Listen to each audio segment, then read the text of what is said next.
लिलिया शाळा धारूर याचे सचिव आणि मुख्याध्यापक यांच्या मनमानी कारभाराला कंटाळून आज धारूरचे शेकडो नागरिक पालक ही गट शिक्षण अधिकारी धारूर कार्यालय येथे आमरण उपोषणासाठी बसलेले आहेत.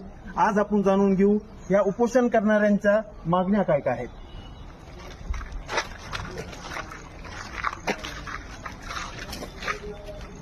काय आपल्या मागण्या काय आहेत की आमच्या गावातील मीडिया माध्यम शाळा ही सध्या शिक्षण कार्यासाठी सकाळच्या वेळेस चालवली जाते, परंतु स्थानिक गरजानुसार पालकांचे सुसंगत मत लक्षात घेता शाळा सकाळी 10 ते 4 या वेळेस चालवावी. तर ह्यांचं म्हणणं असं आहे की शाळा जी 2 टाइम वेगळी भरवली जाते ती शाळा सकाळी 10 ते दुपारी 4 वाजेपर्यंत भरवावी. आपली पुढची मागणी काय आहे? काय शिक्षक नियमितपणे मुखात राहत नाही व वेळेत शाळेत उपस्थित राहत नाही, त्यामुळे शिक्षकांनी मुखात वाचतात राहावे. ह्याचं स्पष्टीकरण असं आहे की 90% जी कर्मचारी आहेत ती बाहेरगावी राहून रोज येणं जाणं करतात, ड्युटी पुरता येतात.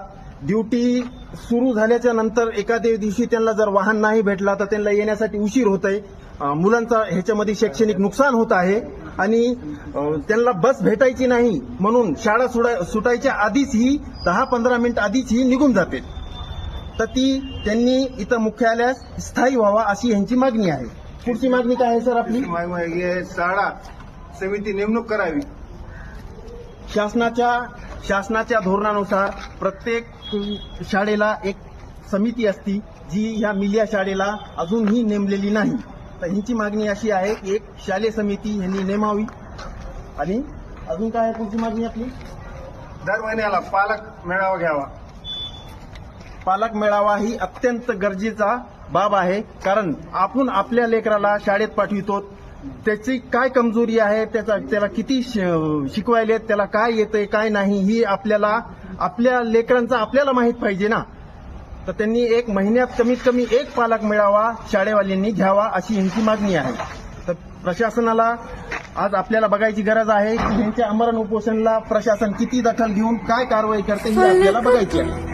गरज तू बरस तू धूप में सांस तू सामने फौज है क्यों